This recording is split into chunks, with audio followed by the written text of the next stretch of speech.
A homeless man walked past a luxurious mansion every day until one day he saw his brother, who had been missing for 10 years, in the window. Brothers Manuel and Luis Cabello had been inseparable since birth. They were twins, and everyone noticed their special bond from an early age. It seemed that the boys understood each other without words. The brothers were always interested in each other and never bored. They shared a room and toys, and if one of them was sad, the other would immediately start comforting him. Manuel and Luis lived in a small picturesque town at the foot of the mountains. Their parents, Pedro and Maria, were simple but hardworking people. The father worked at a car wash, while the mother took care of the household and grew vegetables that she sold at the market. Manuel and Luis loved adventures. When they were 6 years old, they began exploring the area around their house, which was on the outskirts of town. The brothers would crawl through a hole in the fence and wander through a vast field that stretched all the way to the forest. They built shelters out of branches, gathered bouquets for their mother, and raced each other. Every day was filled with new adventures. One day, near the forest, they found an old abandoned mill. Inside, someone was singing loudly. At first, Manuel and Luis were a bit frightened. They thought it might be a ghost. From their old grandmother, who used to visit them on weekends but had since passed away, they had heard many stories about ghosts, the dead, and spirits dwelling in the mountains, by the river, and in the forest. However, the voice coming from the mill was very cheerful and lively, so the brothers decided it couldn't belong to the other world. They bravely entered and saw a little girl about their age. She had curly hair tied into tight pigtails and large brown eyes that looked at the brothers with surprise and curiosity. The girl was sitting by the window, brushing the long blonde hair of her doll. "Who are you?" Manuel asked the girl. "My name is Gabriel," she replied with a clear voice. "But friends and family call me Gabby." The brothers introduced themselves. "Nice to meet you," Gabby said politely, continuing her task. "What are you doing here?" Luis asked shyly. He had never interacted with the opposite sex before. "I live nearby," the girl said. "And I often come here to play house." "This is a nice place," Manuel said. "Luis and I want to play here too." Gabby shrugged and replied, "Why not? I don't mind. But we need to become friends." Manuel and Luis looked at each other. "Why not?" Luis said with his eyes, and Manuel nodded. "We agree to be your friends," Manuel declared. Gabby smiled happily. From then on, the boys and the girl became an inseparable trio. They met every day at the old mill and invented the most unusual games. The brothers decided to turn Gabby's house into a secret base that no one else should know about. They brought their treasures there, old coins their uncle had brought from various countries, colorful stones, and even a rusty compass they had once found in the garden. Gabby brought smooth-colored glass pieces and seashells she had collected at the shore when she went to visit her cousin at the sea. After meeting Gabby, the boys' lives were filled with even more joy and interesting moments, but eventually, it was time for them to go to school. Their aunt was a teacher at a school that was quite far from their home. Manuel and Luis's mother wanted them to attend there, and their father drove them to school every day in his truck. Gabby, on the other hand, went to the local school. Their meetings at the mill became less frequent because the kids had to do their homework. However, their friendship did not dissolve. They still spent every weekend together. At school, Manuel and Luis always sat at the same desk and helped each other with their homework. Luis was more calm and thoughtful, enjoyed reading books and writing essays. Manuel, on the other hand, was active and outgoing, liked sports and acting. The brothers always supported each other whenever one of them faced difficulties with their studies. Manuel helped Luis train his muscles, and in turn, Luis checked Manuel's essays for mistakes. As the kids grew up and made new friends, they never forgot Gabby. For several years, they continued meeting at the old mill and coming up with new fun games. Manuel and Luis felt that the girl had become almost like a sister to them. But then everything changed. A fire broke out at the mill, and the kids could no longer play there. Manuel and Luis didn't know where Gabby lived and were very sad about losing their close friend. "We have to find her," Manuel said one evening. "I miss our games." "If you're talking about Gabby, then you're right," Luis agreed shyly. "I also keep thinking about her. Let's ask Dad to take us to the local school.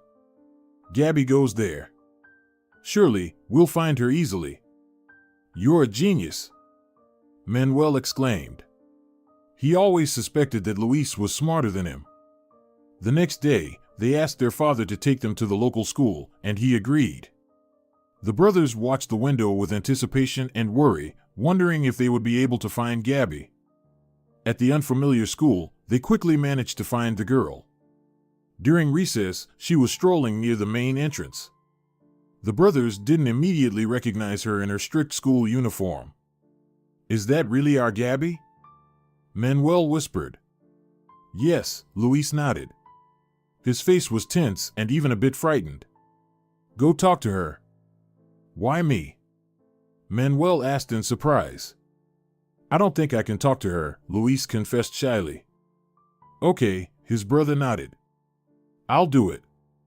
He boldly approached the girl and touched her hand. "Hi, Gabby," he said, looking her in the eyes. She flinched and, glancing at the boy, looked away. "Don't you recognize me?" Manuel asked in astonishment. Gabby shook her head silently. "But how?" "I'm Manuel," the boy exclaimed. Gabby threw a quick glance at him, which Manuel caught as a sign of sadness, and turned away. "I'm sorry," the girl whispered faintly. "Now that the mill is gone, everything can't be the same. You'd better go." Manuel couldn't believe his ears. Did Gabby really say that? Was their friendship really over? He turned around, feeling his knees tremble, and walked back to his brother. "What did she say?" Luis asked anxiously. Manuel frowned at his brother and remained silent. Luis understood everything without words. "Let's go home," Luis said courageously and started leading Manuel away. Now they were alone again. Gabby was no longer their friend. Fortunately, the atmosphere in the boys' family was always friendly and supportive. Every Sunday for lunch, the family gathered together around the big table. Maria cooked her men's favorite dishes, aromatic seafood paella and chocolate cake for dessert. After lunch, Pedro told his sons and wife stories about his childhood and adventures from his youth. He had traveled a lot when he was younger. In the evenings, their father read books to the boys and told them legends about distant lands. Manuel and Luis listened to Pedro with bated breath, and the loss of their friend no longer affected them with the same pain. 5 or 6 years passed. Manuel and Luis were 14 years old. They began to frequently attend concerts and dance events for students at the local club. One day, there was supposed to be a poetry evening, and Luis was determined to attend it. Manuel thought that listening to poems all evening would be boring, but he found out that there was a soccer match nearby at the stadium, so he agreed to go. Their father drove them to the club and promised to pick them up in the evening. The brothers waved goodbye to Pedro and then parted ways. Luis went to the poetry evening, while Manuel went to watch the soccer match. When Luis entered the hall and took his seat, he was enchanted by the magical atmosphere created by the organizers. They had hung golden garlands and lanterns above the stage and decorated the walls with foil stars. Luis looked around. Unfortunately, there were very few people in the hall. "Almost no one is interested in poetry," the boy thought with a sigh. "Maybe that's for the best," he whispered to himself. "No one will make too much noise and disturb others from enjoying the beautiful lines." At that moment, another audience member entered the hall. Seeing her, Luis flinched in surprise. It was Gabby. She was wearing a white dress with puff sleeves, to which she had pinned a brooch in the shape of a soft pink peony. Her sandals were also pink, and she held a small beige handbag. Gabby's hair had grown and now fell in a free wave almost to her waist. Luis watched the old friend with bated breath. He was amazed and astonished at how much Gabby had changed. She had turned into a real beauty. The girl felt Luis's gaze and looked him in the eyes. The boy smiled shyly. He didn't know how to act and wished Manuel were there. Manuel would definitely have figured out what to say and do. Should he greet Gabby? Or should he turn away? After all, she hadn't wanted to be friends with them. However, Luis didn't have to ponder for long, as the girl herself walked over to him. Approaching, she nodded towards the seat next to the boy and asked, "Is this seat taken?" Luis silently nodded in response and even moved a little to invite the girl to sit. Gabby adjusted her dress and carefully lowered herself into the chair. "You're Luis, right?" she asked. The boy remembered that the girl always managed to distinguish them even when they tried to confuse her. Yes, Manuel sometimes played tricks on Gabby and asked Luis to wear his clothes, but they never succeeded in fooling their friend. Yes, Luis admitted, knowing that he wouldn't be able to pretend to be his brother this time. Why did he want to do that? Luis didn't know, but he suspected that being in Manuel's shoes might make it easier for him to start a conversation with Gabby.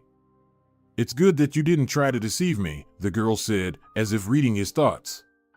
Luis didn't understand how she managed that. Gabby looked into his eyes. "You don't need to pretend to be someone else," she said. "Just be yourself." Hearing this, Luis felt himself relaxing. "How did you guess that I'd like to be Manuel for a moment?" he asked. Gabby smiled. "I know you well," she replied. "We were friends, after all. And it seems that nothing has changed in all this time." Luis shook his head. "But you," he said, marveling at his own boldness. "What about me?" Gabby raised an eyebrow in surprise. "You've changed," Luis concluded. "You've become so beautiful." Gabby blushed. "Thank you, Luis," she whispered and, blushing, took his hand. The boy flinched, feeling as though an electric charge had passed through him. "I missed you so much," Gabby confessed softly. Luis didn't have time to respond. The lights in the hall went out, and the host of the evening appeared on stage. He warmly greeted the audience and invited the first poet to the stage, who was expected to captivate everyone with his lyricism. The evening, full of enchanting poetry, was magical, and Gabby did not let go of Luis's hand for a moment. When they left the club, the boy was still under the impression and didn't immediately remember that he had agreed to meet Manuel at the entrance to the stadium. "Luis, I'm really sorry for how things turned out," Gabby said. "I truly regret that I ruined our friendship." The boy looked her in the eyes. "I understand," he replied quietly. At that moment, he heard some laughter. Turning around, he noticed a group of boys about their and Gabby's age nearby. "A couple of lovebirds," they shouted. "They're going to start kissing now. Come on, Gabby, show us what you've got." Gabby blushed and covered her face with her hands. "Who are they?" Luis asked. "My classmates. They always tease me." Luis knew he needed to protect the girl, but didn't know how to do it. He had a lump in his throat, making it hard to say a word. The boys continued to taunt Gabby, and anger grew inside Luis, but he couldn't let it out. Fortunately, at that very moment, he heard a familiar voice. "What are you bothering her for? How dare you speak about her like that?" Luis turned around. Manuel was approaching quickly. His face was twisted with anger, and his fists were clenched. "Manuel," Gabby gasped quietly, opening her eyes for a moment. "I'm scared." But there was no need to fear for Manuel. He knew how to stand up for himself, and although there were more boys mocking Gabby, they immediately sensed that they were facing a tough and strong opponent. "And what do you care about her?" one of them challenged. "Maybe they're both planning to marry her," another one laughed, and at that moment, he felt a powerful punch in the jaw. Manuel didn't wait or plead. He knew that only strength could put the bullies in their place. "Hey, he's fighting," someone shouted. A scuffle broke out. The boys pounced on Manuel from all sides. Gabby screamed. Luis knew he needed to help his brother, but didn't know how to fight. Fortunately, at that time, their father arrived at the stadium. "What's going on here?" he shouted, jumping off the truck step. "Let go of my son." He quickly stopped the fight and made the boys leave. Manuel was holding his nose, which was bleeding. Luis looked anxiously at his brother, while Gabby was crying. "I'm sorry, Señor Cabello, it's all my fault," she said softly. "Who is this girl?" Pedro asked sternly. "Our old friend Gabby," Luis replied. "Remember, we used to visit her school." Their father nodded. "We need to go home," he said, handing Manuel a clean handkerchief. "But we can't leave Gabby," Luis protested. Pedro gave the girl a stern look and quickly said, "Get in the truck bed. We'll take you home." With that, he headed to the cab. Luis glanced at Gabby's outfit and ran after his father. "No, Dad. Let me ride in the truck bed."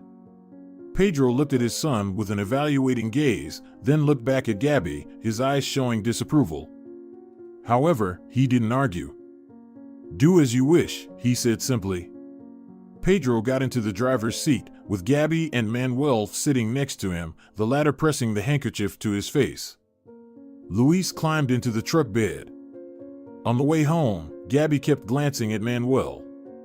When they reached her gate, she whispered thank you to him and jumped down. Luis wanted to get out and hug Gabby goodbye but didn't have the courage. When they got home and went up to their room, Luis dared to ask Manuel, who had laid down on the bed without undressing. "When you were next to Gabby." "What?" Manuel asked, surprised. Did she hold your hand?" Luis ventured to ask. Manuel only shook his head in response. Luis sighed with relief. "Seems like she likes me," he thought. "Aren't you going to ask how the match went and who won?" Manuel asked sulkily. Luis perked up and was about to open his mouth, but realized he wasn't interested at all. "Gabby came over to me," he mumbled instead. Manuel snorted. Luis realized he was jealous and decided not to say anything more. "Why did she choose me?" the boy thought to himself. "Manuel is much braver." All night, Luis dreamed about Gabby. The following week, they met again at the club. This time, Luis and Manuel went there to watch a documentary about New Zealand. Gabby looked charming again. She wore a blue denim sundress and a pale pink blouse. Luis didn't dare to look her in the eyes, but carefully examined her outfit from beneath lowered lashes. "She's beautiful again, like a fairy," the boy decided. Neither the boys nor Gabby had tickets yet, so they bought 3 seats together. The girl sat in the middle. When the lights in the hall went out, Luis again felt her hand in his. He wanted to check if Gabby was also holding Manuel's hand, but it was too dark. The boy fidgeted, trying to calm down and focus on the film, but it was difficult. "No, she's only holding my hand, I'm sure," Luis decided and relaxed a little. After the film, the trio decided to take a walk and get ice cream. Manuel chose mango flavor, and Gabby and Luis both ordered cherry. "You're just made for each other," Manuel teased, and the boy and girl shyly lowered their eyes. Manuel walked a bit ahead so that Luis could talk to Gabby. Luis was very grateful to his brother for this. "I have the best brother in the world," he decided. Luis and Gabby discussed poetry, literature, and art. It turned out that their tastes matched not only when it came to choosing ice cream. They walked for about an hour, and then their father drove them home in the truck. This time, Manuel rode in the truck bed while Luis and Gabby sat in the cab, holding hands tightly. The brothers and the girl started seeing each other almost every week, but their interactions were no longer like they were in childhood, as Luis and Gabby were now bound by romantic feelings. Time flew by quickly, and the school holidays came around unnoticed. Pedro suggested to his wife and sons that they go on vacation to the capital. It was unexpected and surprising. They had never traveled before because they couldn't afford to spend money on trips. However, this time Pedro said he had a wealthy client who had given him a generous tip. Why not spend it on some fun? Even once every 10 years, we deserve a break." Maria smiled and nodded. "I never did that, even when I was young. But if you think we have the opportunity, why not?" she said. If the woman had known in advance what would come of this trip, she would never have agreed to it. But unfortunately, no one in the Cabello family could foresee what was about to happen. Pedro bought train tickets, and everyone had to get up very early to make it in time. Gabby came to the station to see Luis off, and the boy nearly cried as he parted with her. When he got on the train, Manuel looked at his pale face skeptically. "Why are you so worried?" he asked in surprise. "You'll see each other in a few days." Luis shrugged. "I have a strange feeling," he admitted. But Manuel only laughed at his words. "What feeling? Are you planning to stay in the capital?" Luis remained silent. He looked out the window and waved at Gabby, who was sniffing on the platform. "How cute," Manuel said, opening a sports magazine and beginning to leaf through it demonstratively. As the train pulled away and the platform with Gabby faded into the distance, Luis sighed a few more times and, along with Manuel, started looking out the window with interest. The boys had never traveled so far from home before. Everything they saw around them was new and unusual. By evening, the train brought the family to the heart of the capital.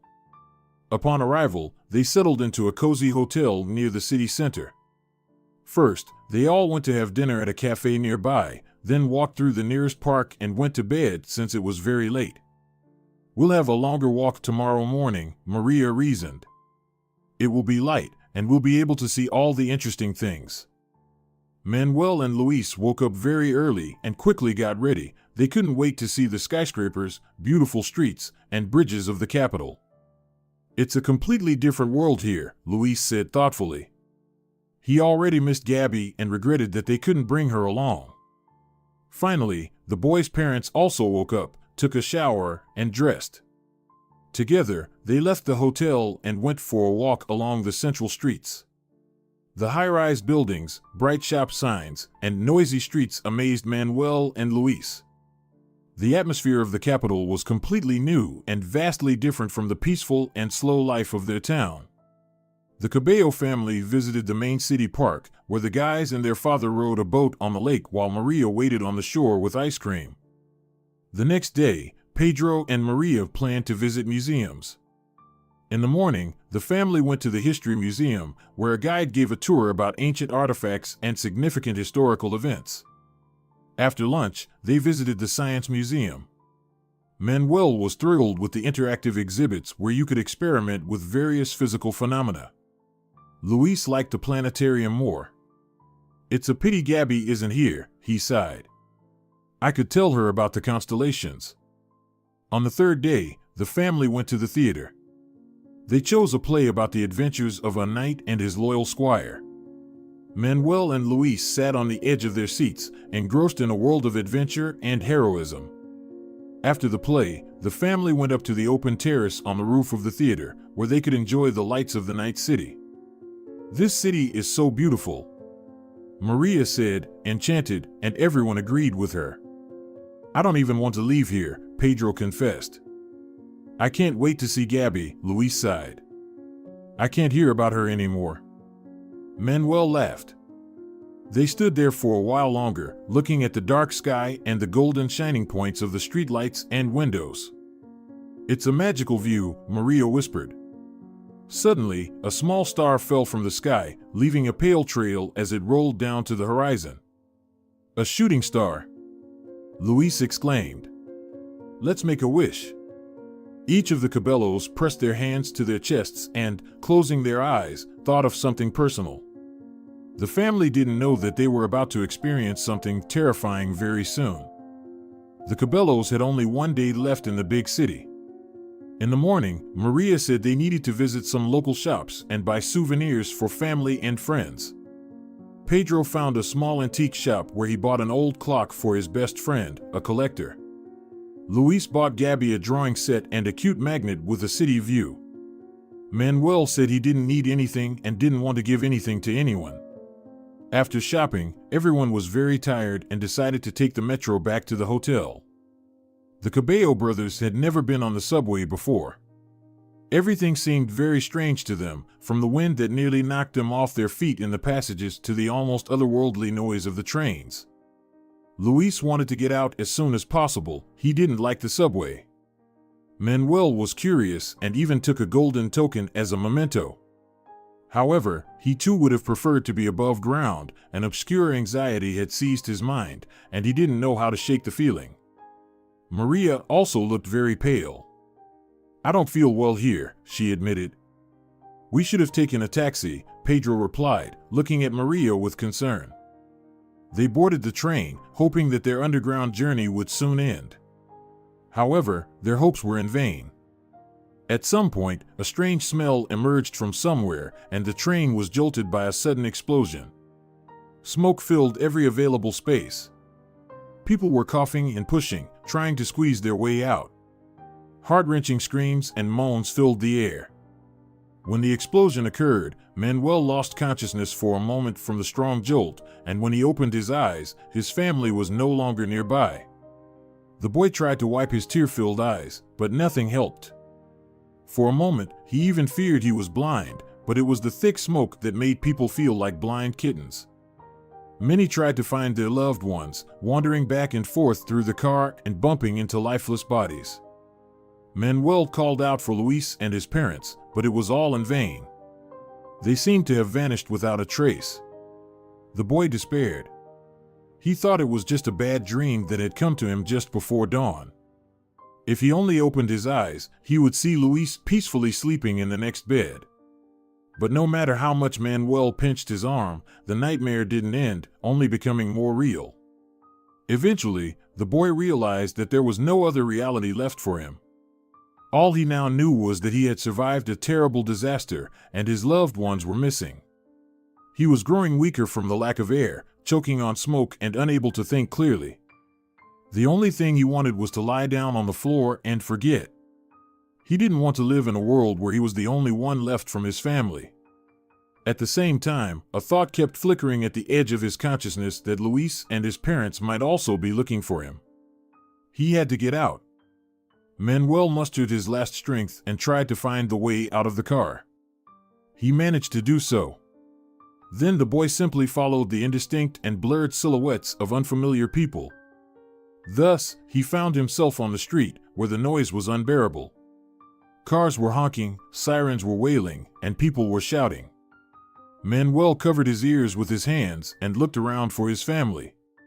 However, he was surrounded only by unfamiliar faces.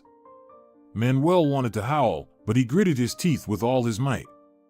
"It's not the time to cry," he told himself. "You have to find them." He was almost out of strength. Manuel suddenly realized that he might be injured. He felt terribly weak, his stomach was churning, and his head was pounding with pain. However, he stubbornly continued to wander up and down the street, where the injured were sitting and lying. Manuel called out the names of his loved ones and stared painfully at faces, but he didn't find anyone. When night fell, the boy was completely exhausted. He was hungry and thirsty. Leaning his back against the wall, he closed his eyes and slid down, burying his face in his knees. "Boy, are you feeling unwell?" someone asked above his ear. Manuel struggled to open his eyelids. A caring and worried face of a young woman was looking down at him. She seemed to be wearing a nurse's white coat.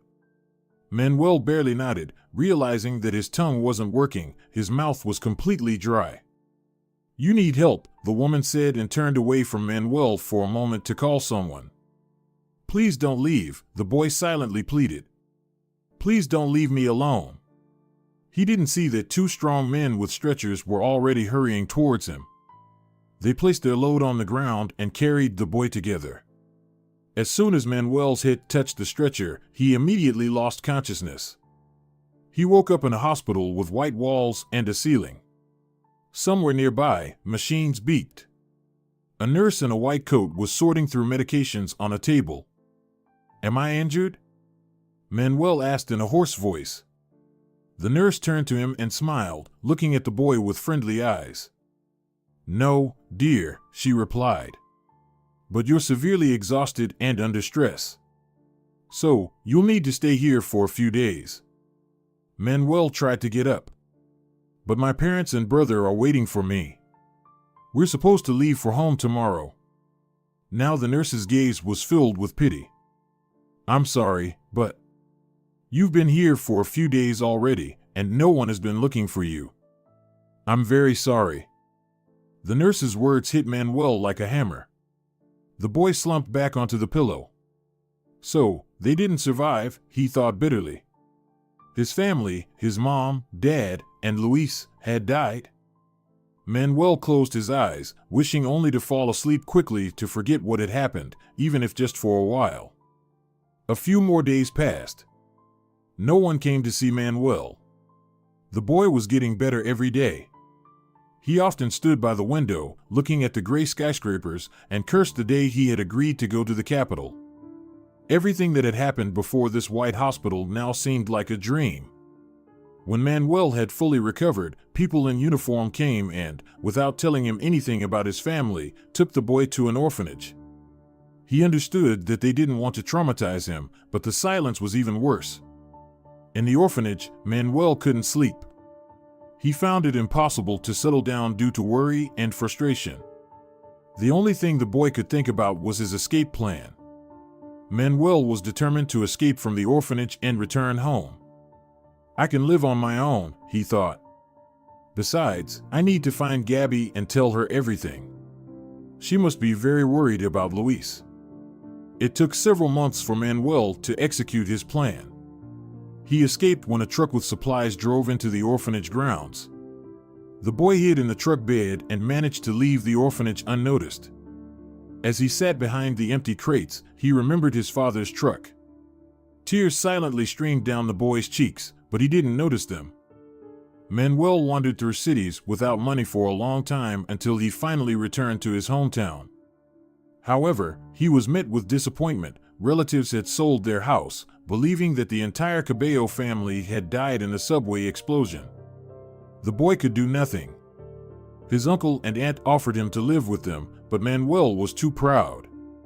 You had no right to do what you did, he shouted at them. You should have had hope. His uncle and aunt looked at the boy with regret. He spat bitterly at his feet and walked away. From then on, Manuel lived on the streets, scavenging for scraps of food around the city. He knew that if he returned to the capital, he could find a job and improve his situation, but he did not want to leave his hometown. He still hoped for a miracle. At night, he dreamed of his parents and Luis. They were alive, searching for him, and at the end of the dream, they always found him. Manuel would wake up happy, but seeing the cardboard walls of the makeshift shelter he had built for himself, he would immediately return to harsh reality. Another day would begin, and he would have to fight for his survival. Manuel never saw Gabby again. He was too ashamed to face her in such a state. 10 years passed. Manuel was still living on the streets and had long come to terms with his fate. He no longer expected anything, hoped for anything. All he cared about were daily sustenance and his old, scruffy dog named Zucchini. They lived in poverty and were both very skinny. Manuel's ragged clothes hung on him like a tattered flag, and his long beard was dirty and unkempt. Manuel and Zucchini wandered around the city all day, along the river and through the parks. The young man would sit on a bench, and Zucchini would lie down beside him. Looking at the fountain streams or the river's gentle flow, Manuel reminisced about the past when he lived at home, went to school, and attended concerts with Luis. The past seemed so beautiful that he felt like reliving it daily, completely forgetting about the present and betraying the future. This could have gone on for many more years if not for one incredible event. Every day, Manuel wandered through a very wealthy neighborhood. He admired the neat houses with their luxurious facades and lush gardens. However, he did not linger there for long. That day, he was trying to leave the affluent area as quickly as possible. Let's go, Zucchini. We don't belong here, Manuel said bitterly, urging his dog along. Manuel and his dog hurried down the street when Manuel accidentally looked up and saw something that made him freeze in place. At the window of one of the mansions stood a young man, and Manuel's heart raced desperately at the sight of him. Through the glass, the stranger's face was barely discernible, but Manuel recognized the painfully familiar features: a straight nose, curly hair, thick eyebrows, and blue eyes. It seemed to the poor young man that he was looking into a mirror and seeing himself in some other reality. He could have been standing there by the window of his own home if not for the subway explosion. Yes, he could be standing like that if only he had not lost his family.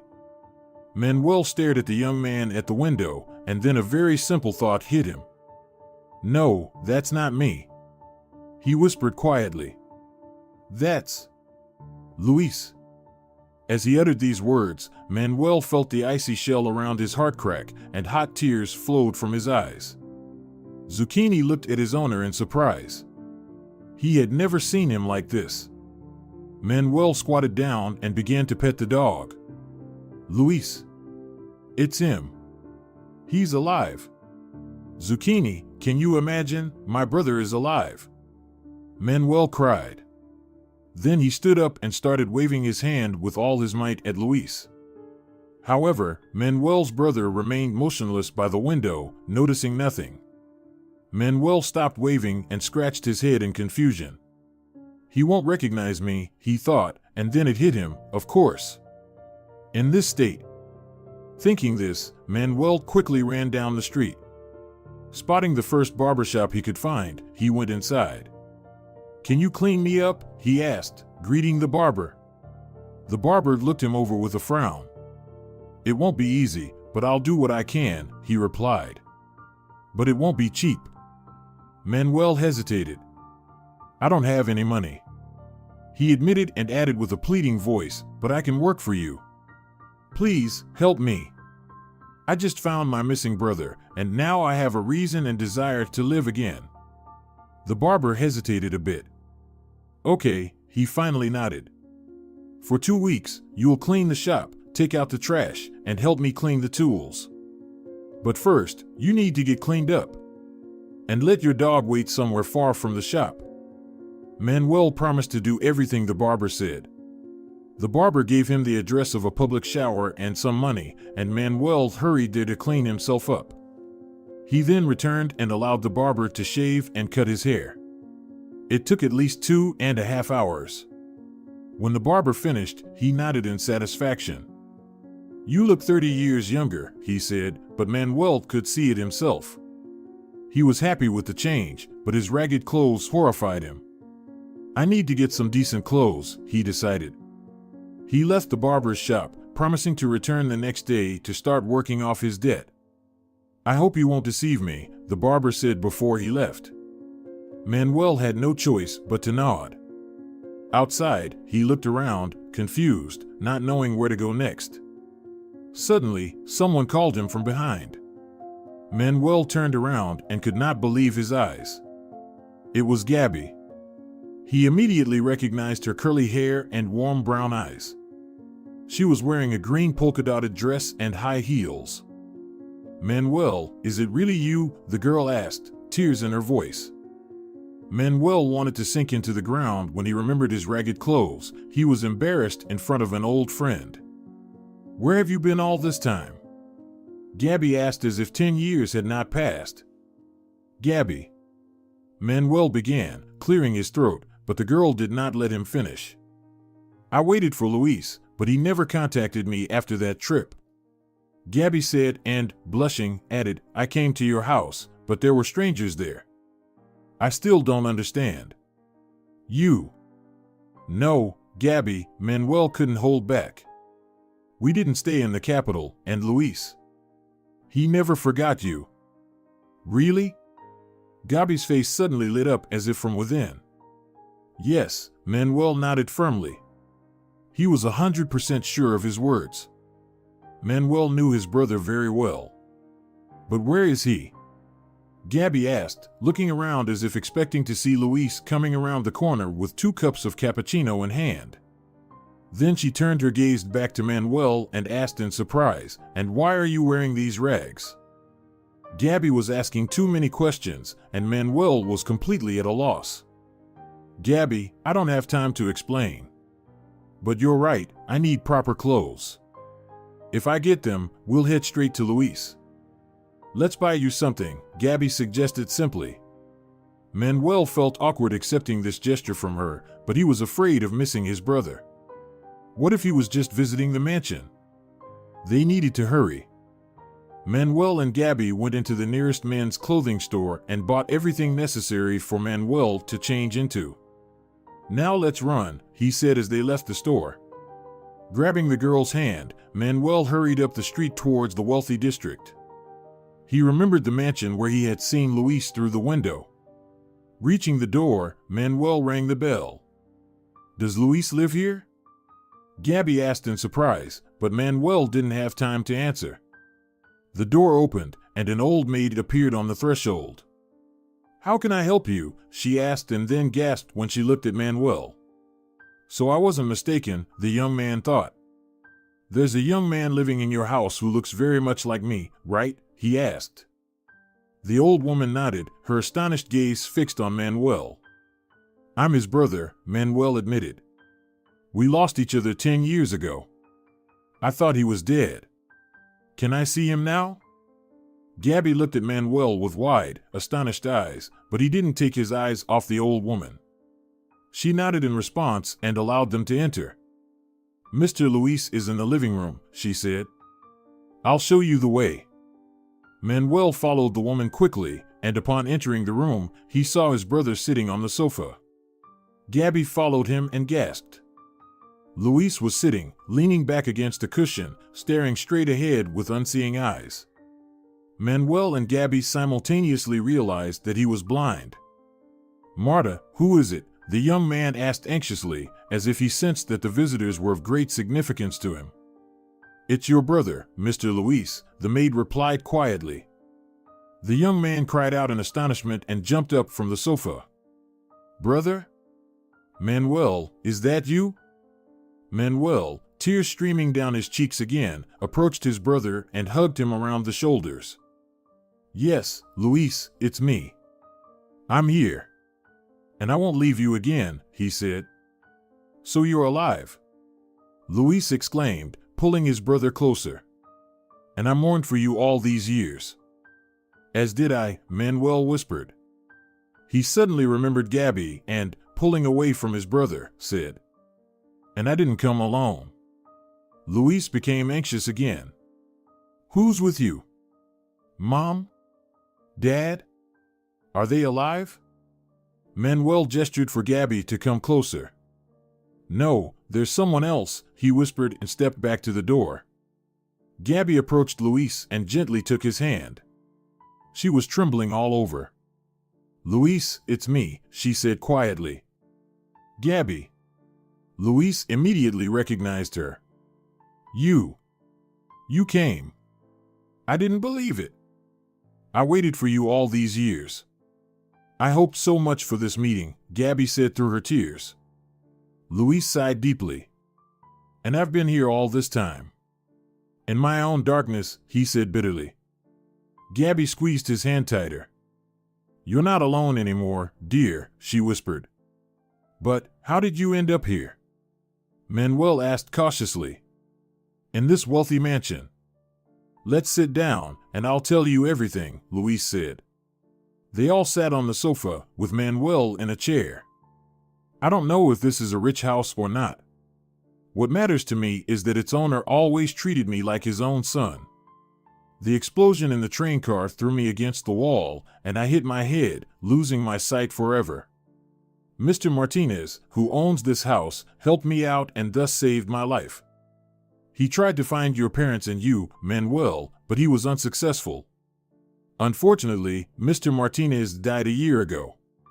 He had no children, and he left the house to me.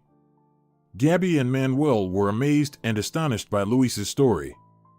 It's wonderful that there are such kind people in the world, the girl whispered, and Luis nodded in agreement. From then on, the three of them lived in Mr. Martinez's mansion. Luis, with Gabby's help, wrote 4 books, one of which became a bestseller. Manuel worked off his debt with the barber and then became his apprentice. He learned the trade and later decided to become a colorist. Earning a reputation as a professional, Manuel moved to the capital to work. Luis and Gabby got married. They built a wonderful family and were expecting the birth of two beautiful twin girls.